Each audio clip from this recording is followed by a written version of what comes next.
ब्रह्मदेवाचे बोलणे ऐकून मनू म्हणाला की महाराज, पूर्वीच्या प्रलयकाली जलात बुडालेली पृथ्वी अजून जलातच आहे.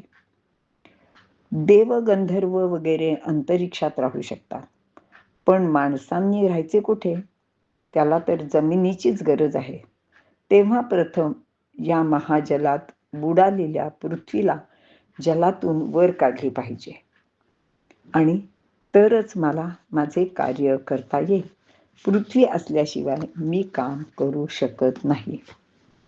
पाण्यात बुडालेल्या पृथ्वीचा उद्धार करण्याची मनूने ब्रह्मदेवांना विनंती तर केली. प्रलय कालात बुडालेल्या पृथ्वीला आता बाहेर कशी काढायची असा विचार ब्रह्मदेव करू लागले आणि ते थोडे ध्यानस्थ बसले. तेवढ्यात त्यांच्या नाकपुडीतून अचानकपणे अंगठ्या एवढा एक वराह शिशु बाहेर पडला आणि ब्रह्मदेवांच्या देखतच क्षणात तो मोठा होऊन हत्ती एवढा झाला. हे यज्ञपूर्ती भगवान असावेत या विचाराने सर्व मुनिजन वेदमंत्रासह त्यांची स्तुती करू लागले. वराहरूपी भगवंत प्रसन्न होऊन पृथ्वीचा शोध घेण्यासाठी पाण्यात घुसले. पाण्यात बुडालेल्या पृथ्वीला आपल्या दाढेवर घेऊन ते रसातळाच्या वर आले. पाण्यातून वर येतेवेळी महापराक्रमी हिरण्याक्षाने पाण्याच्या आतच गदा घेऊन त्याच्यावर म्हणजे वराहावर आक्रमण केले. तेव्हा हिरण्याक्षाचा लीलया वध करून पांढऱ्या शुभ्र दाताच्या टोकावर भगवंतांनी पृथ्वी तोलून धरली होती. पर्वतांनी वेढलेली ही पृथ्वी जणू हत्तीने दातावर ठेवलेल्या पत्रयुक्त कमळवेलीसारखी दिसत होती.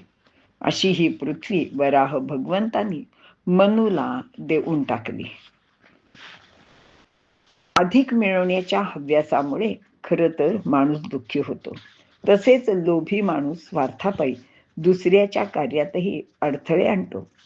क्रोध आणि लोभामुळे पृथ्वी दुःखरूपी सागरात बुडून गेली होती. लोभ नाहीसा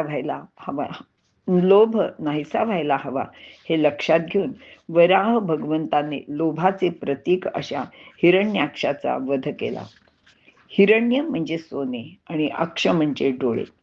सोन्यावर डोळा ठेवणाऱ्या हिरण्याक्षाचा लोभाचा नाश झाल्यावर पृथ्वीवरील दुःख कमी झाले.